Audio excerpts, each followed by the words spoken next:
Assalamualaikum warahmatullahi wabarakatuh.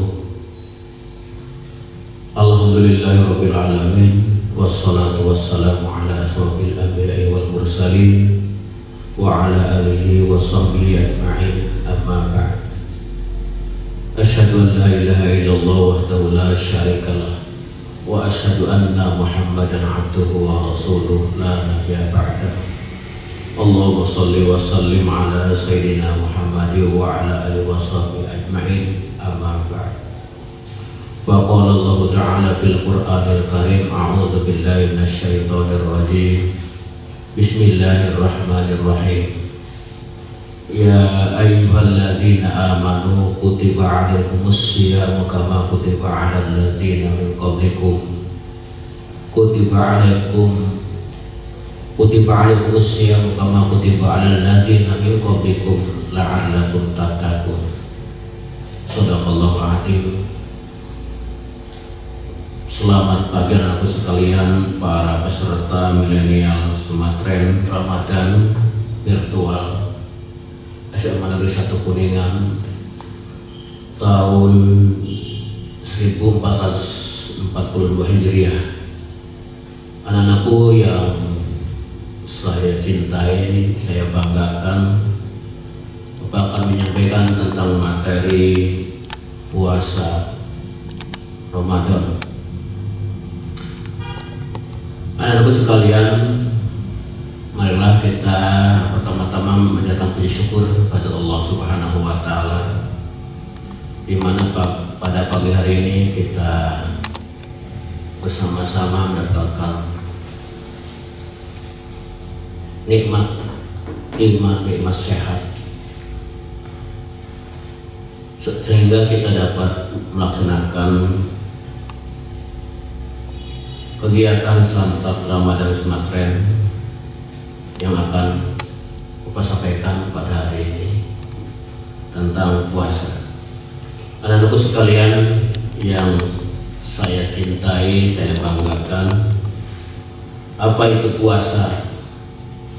Tadi di awal pembukaan dalam surat Al-Baqarah ayat 183, 184, A'udzubillahi minasyaitonir rajim. Bismillahirrahmanirrahim. Ya ayyuhalladzina amanu kutiba 'alaikumus syiyamu kama kutiba 'alal ladzina min qablikum kutiba 'alal ladzina min qablikum la'allakum tattaqun. Apa itu puasa? Sebagaimana arti atau pengertian puasa atau saum. Siam artinya menahan diri atau mencegah, menahan diri dari makan dan minum atau dari segala yang membatalkannya, mulai dari terbit matahari atau terbitnya fajar hingga terbenam matahari dengan syarat-syarat tertentu. Anak-anakku sekalian yang saya cintai dan banggakan, kewajiban seorang mukmin dalam melaksanakan puasa itu ada 4 macam. Yang pertama, bahwa seorang muslim itu wajib melaksanakan puasa setelah atau sudah mencapai akil balik. Balik menurut keterangan bahwa bagi laki-laki kalau sudah balik itu sudah bermimpi basah,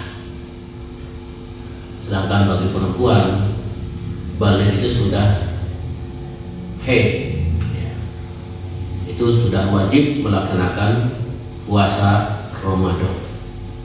Yang kedua, yang puasa mengerjakannya, dalam arti sudah mampu melaksanakan. Bisa saja sebelum balik juga bisa kita latih, malah termasuk usia 7 tahun kalau sudah mampu kita latih ya melaksanakan puasa, sehingga nanti pas balik anak-anakku sekalian sudah tidak asing lagi dengan puasa Ramadan. Jadi bisa melaksanakan sebagaimana orang dewasa. Yang ketiga yaitu suci dari hadas, dari kahit atau nifas. Itu bisa melaksanakan puasa Ramadan. Kalau nifas itu kan setelah melahirkan, jadi tidak diwajibkan untuk melaksanakan puasa. Selanjutnya bukan hari-hari yang terlarang. Di antaranya yang wajib mengerjakan puasa itu seperti dengan melihat bulan pada tanggal 30 Sya'ban, 3 bulan tidak terlihat, maka bulan Sya'ban disempurnakan, bilangannya genap 30 hari.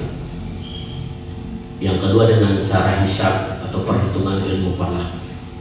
Kita sebagai umat muslim biasa sudah tidak asing lagi kalau mau melaksanakan puasa Ramadan, sudah bisa melihat kabar dari TV dan sebagainya, media-media yang kita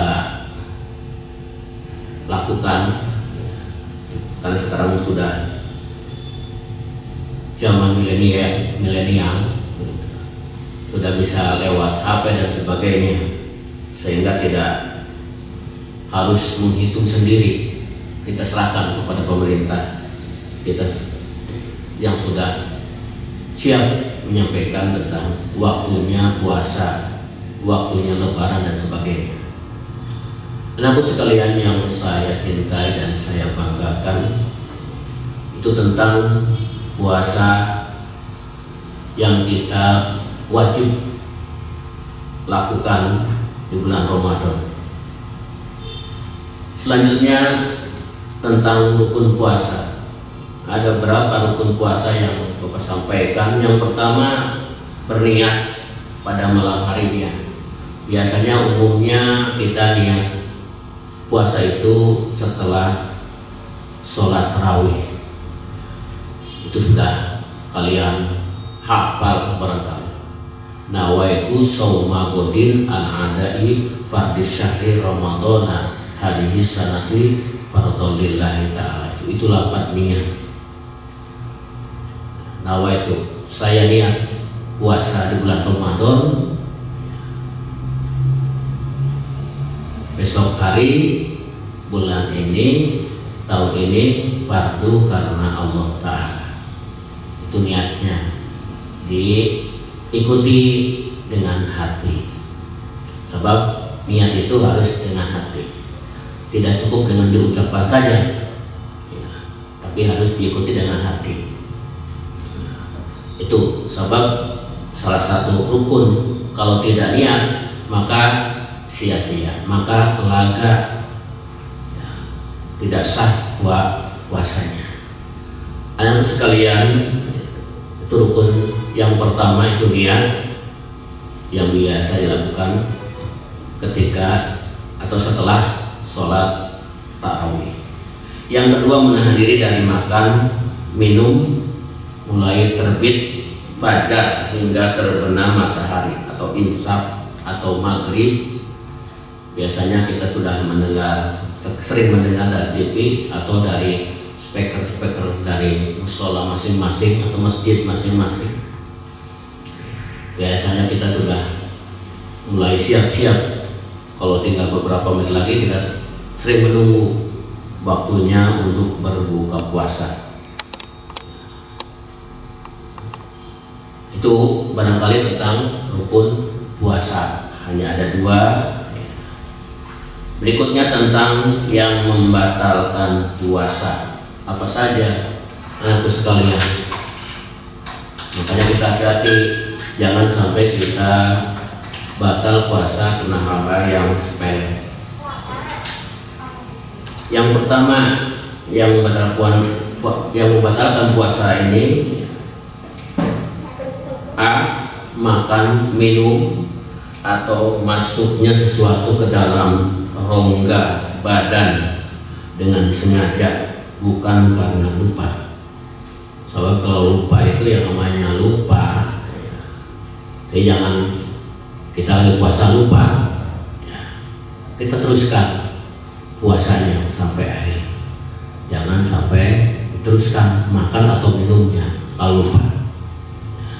Itu kan nggak sengaja. Insya Allah Allah Maha Pengampun. Kita lanjutkan. Kalau lupa udah makan, pas ingat berhenti, langsungkan puasanya. Yang kedua atau B, sengaja muntah bukan karena sakit atau terpaksa. Muntah dengan tidak disengaja karena sakit, muntah itu tidak membatalkan puasa. Jadi kita lanjutkan puasanya sampai akhir, sampai maghrib, sampai waktunya berbuka puasa.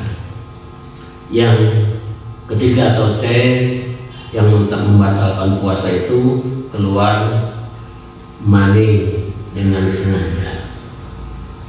Itu barangkali bagi laki-laki, makanya hati-hati, jangan membayangkan hal-hal yang tidak diinginkan sehingga keluarnya hal-hal tersebut, sehingga akan membatalkan puasa kita sendiri. Berikutnya D, bersetubuh. Ini barangkali bagi orang yang sudah menikah walaupun tidak keluar mani, kalau bersetubuh itu tentunya akan membatalkan puasa. Itu barangkali bagi yang sudah berkeluarga nanti, anak-anakku sekalian, atau keluarga tidak boleh, walaupun hukumnya ibadah, tapi kalau di siang hari itu akan membatalkan puasa. Jadi melakukannya itu kalau sudah berumah tangga itu nanti setelah sholat tarawih sampai sebelum waktunya sahur. Itu ya, itu barangkali bagi anak-anakku yang nanti kalau sudah berumah tangga. Itu bagi orang yang sudah berumah tangga. Yang berikutnya E atau yang kelima, nifas atau haid. Ya. Nifas juga itu bagi anak-anakku ketika nanti sudah menikah. Ya. Terkecuali kalau haid. Haid itu salah satu tanda cirinya kalian sudah balik itu kalau sudah haid. Makanya ketika usia 15 tahun itu batasan. Balik itu usia 15 tahun.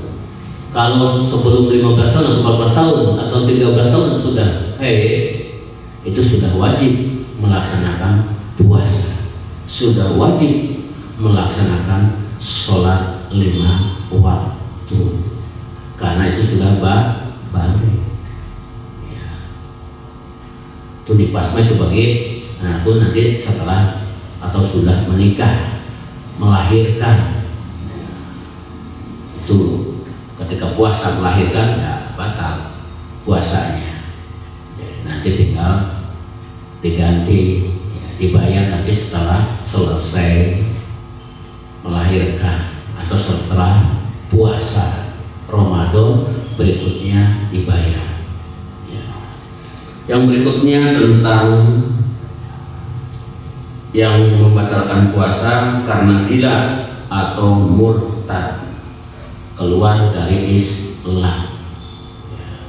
Jadi ketika kita lagi melaksanakan puasa, ya, Allah memberikan ujian kepada kita, ya, menjadi gila, ya, stres, ya, atau mungkin keluar dari Islam, murtad, maka puasanya batal.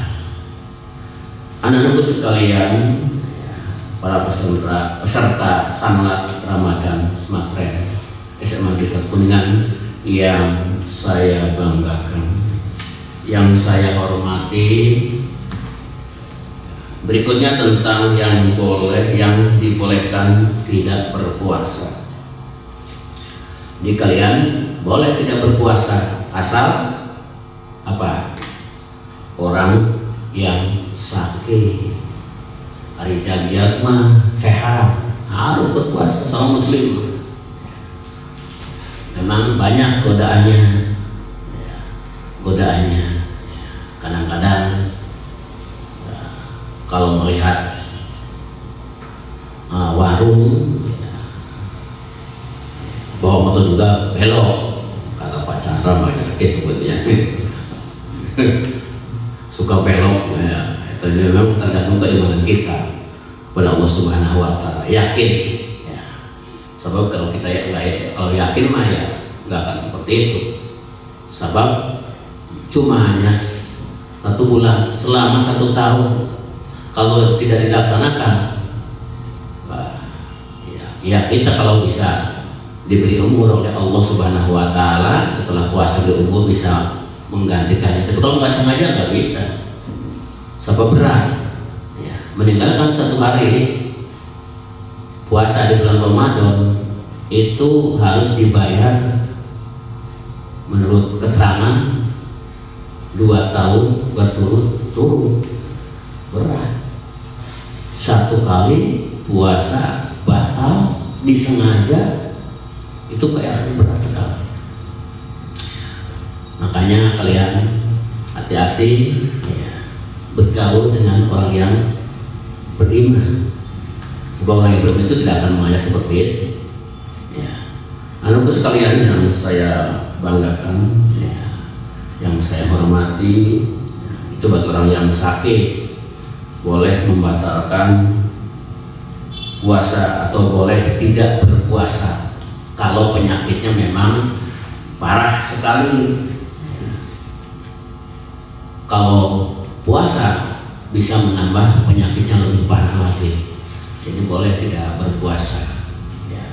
Kalau mah sudah kronis, sehingga kalau tidak puasa itu akan mengakibatkan kematian, itu yang boleh tidak berpuasa. Anakku sekalian yang saya cintai, yang saya banggakan, berikutnya yang B itu musafir, itu pergian jauh. Itu yang kalau dulu ya, paling sedikitnya itu 81 km perjalanan dari rumah ke tempat yang dituju. Itu tapi sekarang apa yang namanya Kuningan Jakarta aja hanya berapa, 3 jam juga sampai. Jadi sekarang sudah lain lagi mungkin aturannya, tidak sampai Jakarta, mungkin lebih dari itu, mungkin ke Palembang ya, tidak 81 km, sebab hanya 3 jam. 3 jam itu kalau dari jam 7 itu ya jam 7, 8, 9, 10 udah sampai ya. Jadi lain lagi aturannya barangkali sekarang ya. Jadi tetap harus puasa kalau menurut aturan sekarang ya. Terkecuali zaman dulu karena 81 km itu dengan perjalanan naik unta, berjalan kaki, sehingga melewati dari pagi sampai sore itu berjalan ya, dengan tenaga yang menguras tenaga, sehingga tidak akan kuat puasanya. Itu yang salah satunya boleh membatalkan atau tidak berpuasa. Berikutnya yang C, orang yang hamil yang mengkhawatirkan kalau mendatangkan bahaya bagi dirinya atau bagi kandungannya. Biasanya kalau sudah ngandungnya itu sudah 7 bulan ke sana, 8 bulan, tinggal sedikit lagi ya. Atau mungkin dari awal kalau keadaannya memang sangat mengkhawatirkan kepada kandungannya atau karena kesehatan yang mengandung, itu boleh tidak berpuasa, asal nanti diganti nanti setelah puasa ya, setelah melahirkan, setelah selesai menyusui anaknya. Itu yang berikutnya tentang ya, boleh tidak puasa itu D atau yang keempat, orang yang menyusui anaknya karena menjaga kesehatannya. Karena kewajiban menyusui anak itu sampai usia 2 tahun. Itu yang baiknya menurut keterangan Al-Quran, hadis, sampai 2 tahun. Menyusui, kesempurnaan menyusui anaknya itu sampai usia 2 tahun. Berikutnya yang boleh tidak berpuasa itu orang yang haid dan nifas. Tidak hanya puasa saja orang yang haid, maka sholat aja tidak boleh. Ya, kalau haid nggak usah sholat, tapi kalau sholat mah tidak usah dibayar.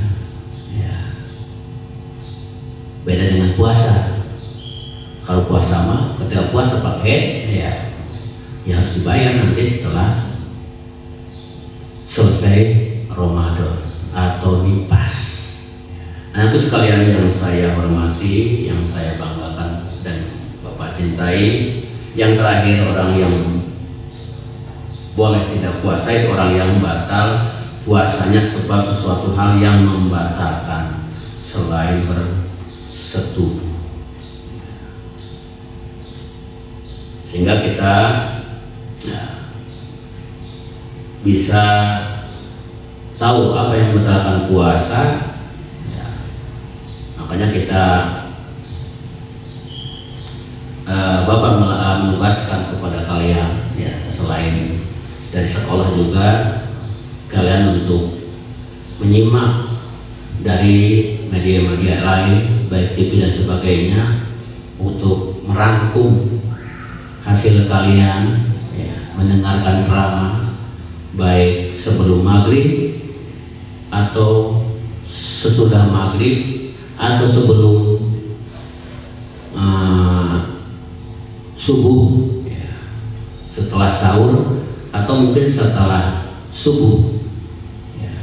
Silakan kalian mengambil materi apa yang kalian ambil, silakan kamu simpulkan, ambil dari materi-materi yang pemateri yang sampaikan, kalian disimpulkan hasilnya dan dilaporkan kepada gurunya masing-masing.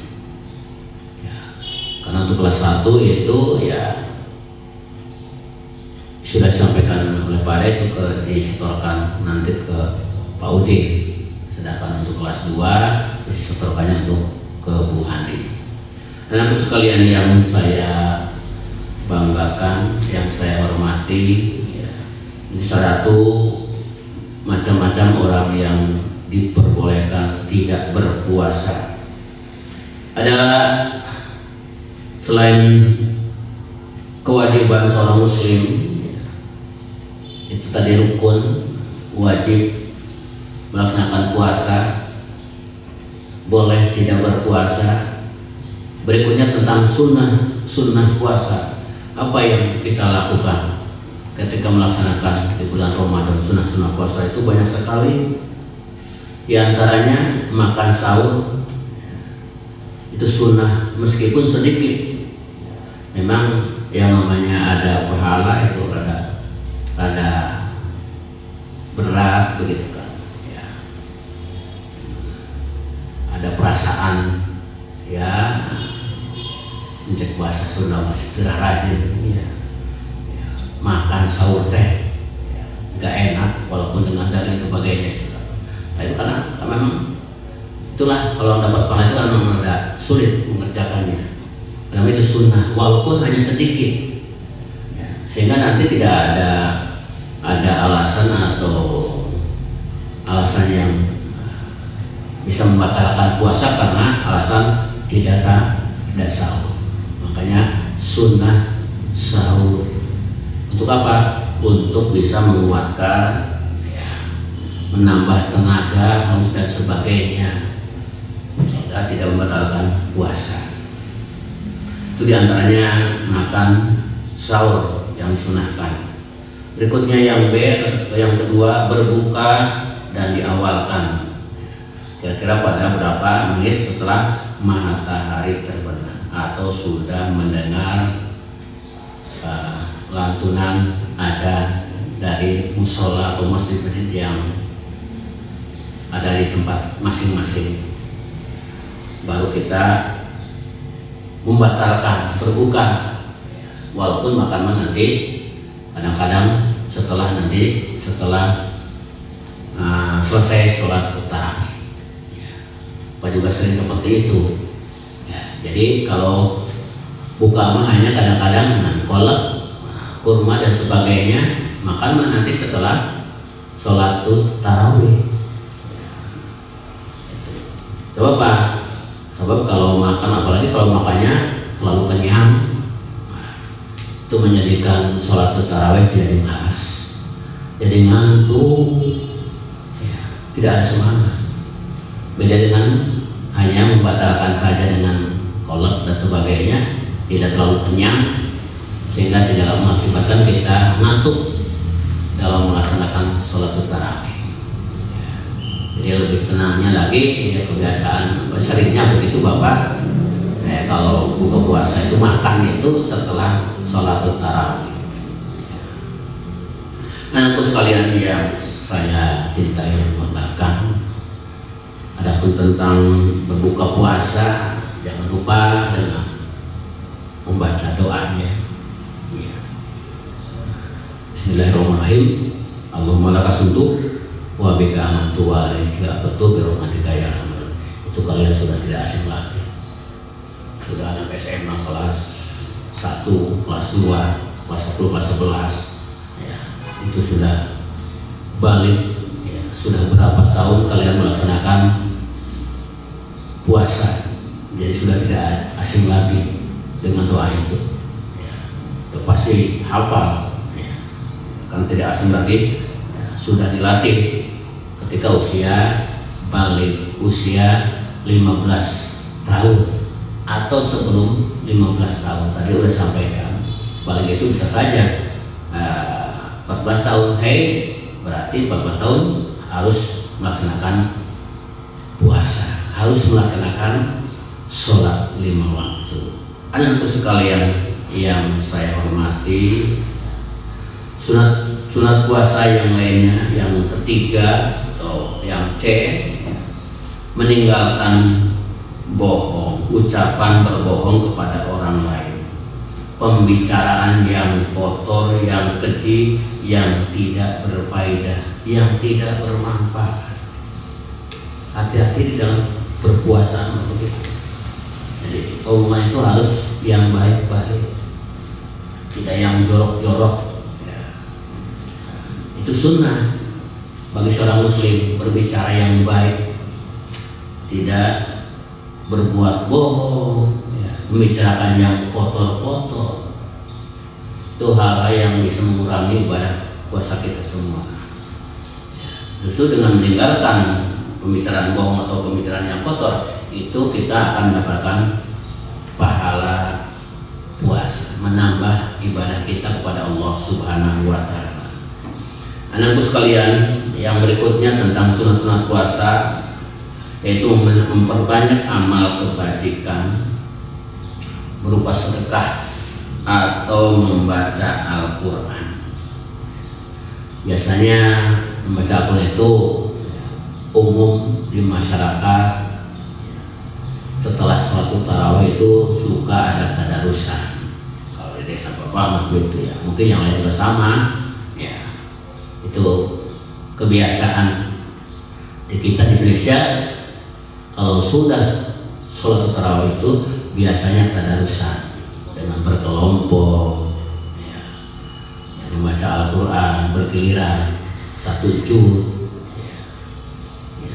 atau mungkin dengan bersedekah tadi, selain baca Al-Quran, bersedekah, mengajak berbuka puasa kepada orang lain di musola atau di masjid.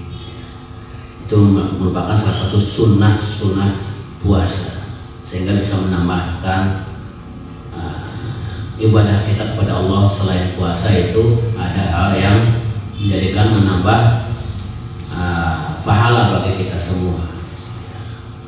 Anakku sekalian yang saya hormati dan saya cintai, yang E atau yang kelima itu memberi makan kepada orang yang berpuasa berpuasa bila datang waktunya berbuka. Ya, jadi mengajak, insya Allah menurut keterangan orang yang mengajak berbuka puasa itu pahala yang diberikan kepada orang yang mengajak berpuasa itu pahalanya sama yang diberikan oleh Allah Subhanahu wa Ta'ala kepada orang yang diberikan untuk berbuka puasa itu diberikan kepada kita, pahalanya sama dengan yang diberikan kepada orang yang diberi berbuka puasa pada orang tersebut.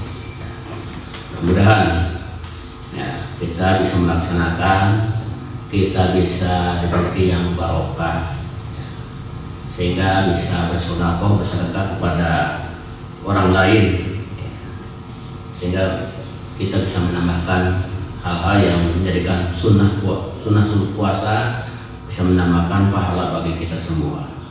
Yang terakhir yaitu iktikaf di masjid. Apa itu iktikaf? Ya, iktikaf itu berdiam diri di masjid. Jadi berdiam diri di dalam masjid dengan niat tertentu. Niat sebagai ibadah karena Allah Subhanahu wa Ta'ala. Tidak hanya niat masuk ke masjid, ya.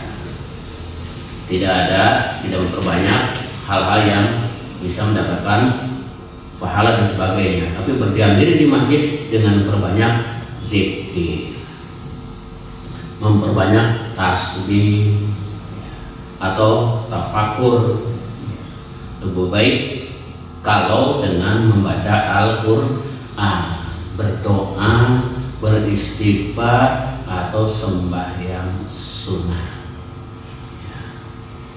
Sebab kita biasanya umumnya melaksanakan sholat tarawih itu ya paling lama jam 9 itu udah pada selesai. Malah ada jam 8 berapa menit, malah ada yang hanya berapa menit sudah selesai. Tapi yang bagusnya itu ya melaksanakan sholat tarawih itu dengan bacaan yang tartil, ya, tidak secepat 7 menit atau 8 menit. Coba kalau bacaan Qur'annya terlalu cepat, itu akan mengakibatkan bacaan itu banyak yang salah, tidak akan tartil. Sementara perintah Al-Quran wa qiraatul Qur'an tartil, bacalah Al-Quran itu dengan tartil. Kalau melihat video ada yang misalnya berapa 7 menit selesai dari awal sampai akhir, gimana bacanya? Ya, ketika sujud subhanarabbil azim wa bihamdi subhanarabbil a'la, kalau hanya jungkal-jungkal tidak membacanya itu, memang rukunya itu ya rukunya, bacanya sunnah, tapi ini kan termasuk sunnah-sunnah ketika puasa, sehingga utamanya itu membaca subhanallah azimi, kalau bisa 3 kali kan itu sunnah. Ya kalaupun misalnya ini ya 1 kali bisa subhanallah azimi, tapi dengan membaca yang baik, tidak tergesa-gesa, karena perbuatan tergesa-gesa merupakan perbuatan syaitan. Yang ketiga atau C, meninggalkan perbuatan atau pembicaraan yang tidak berguna. Jadi di masjid itu ya, berbicaranya dengan yang bermanfaat, membicarakan hal-hal yang bermanfaat untuk meningkatkan ketakwaan kepada kita kepada Allah Subhanahu wa Ta'ala.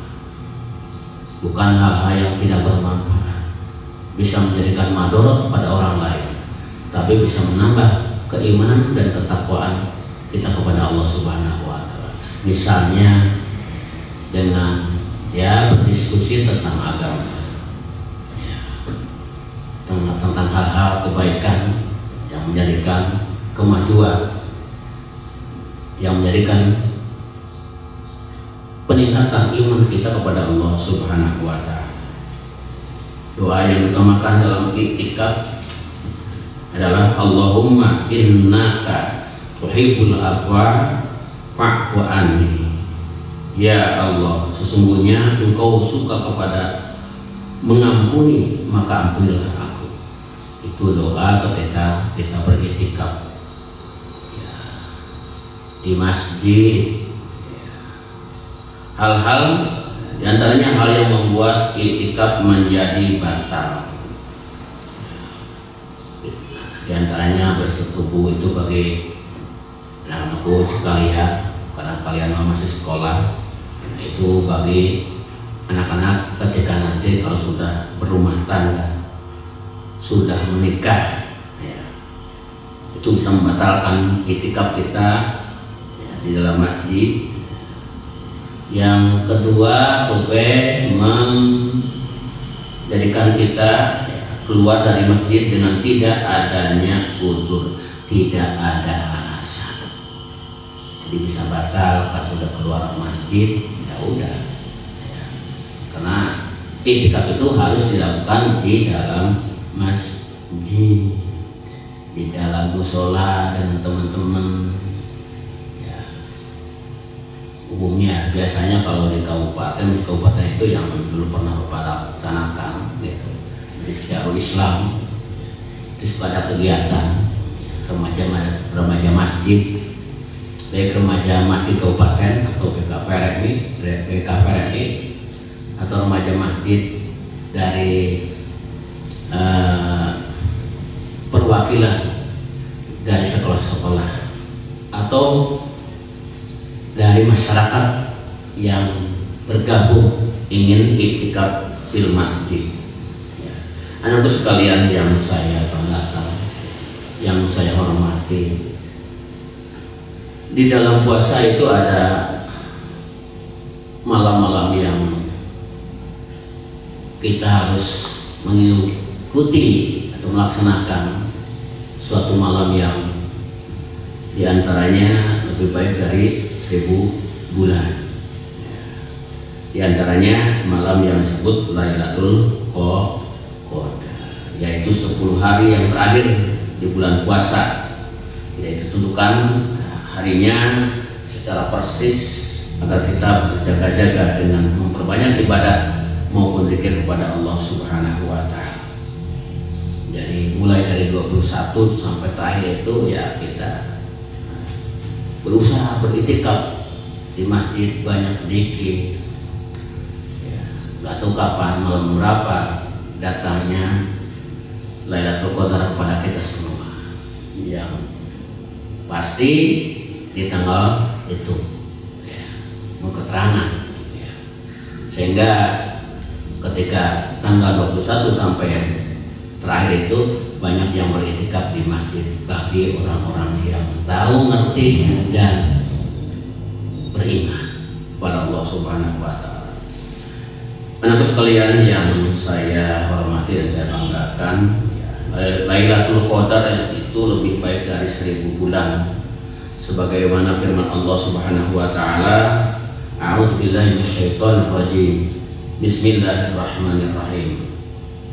Inna anzalnahu fi lailatul qadar wa ma adraka ma lailatul qadar. Lailatul qadri khairun min alfi syahr. Tanazzalul malaikatu war-ruhu fiha bi rabbihim min kulli amr. Salamun hiya hatta matla'il fajr. Itu barangkali tentang firman Allah Subhanahu wa taala tentang malam Lailatul Qadar, yang artinya sesungguhnya kami menurunkan Al-Qur'an itu pada malam Qadar. Tahukah kamu apa malam Qadar itu? Malam Qadar yaitu suatu malam yang lebih baik dari 1000 malam. 1000 bulan, maaf ya, 1000 bulan. Malaikat turun dan sedemikian juga Jibril pada malam itu dengan izin dari Allah Subhanahu wa taala. Mereka dalam beberapa urusan yang bermacam-macam, sejahteralah ia hingga terbit fajar.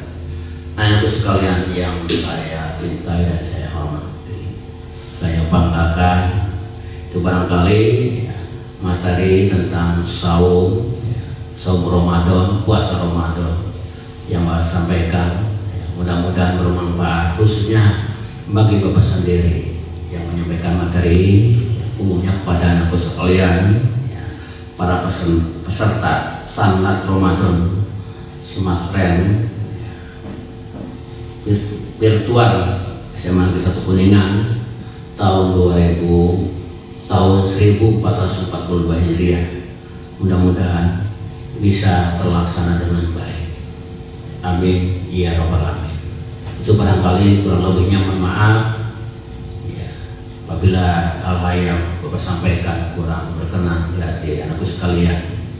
Ya, mudah-mudahan Allah Subhanahu wa taala memberi kekuatan kepada kita semuanya, menjadikan keimanan kita semuanya sehingga bisa terlaksanakan baik rukun wajib puasa atau sunnah-sunnah puasa, sehingga kita bisa melaksanakan sampai akhir bulan puasa tahun ini. Kurang lebihnya mohon maaf. Billahi taufiq wal hidayah. Wassalamualaikum warahmatullahi wabarakatuh.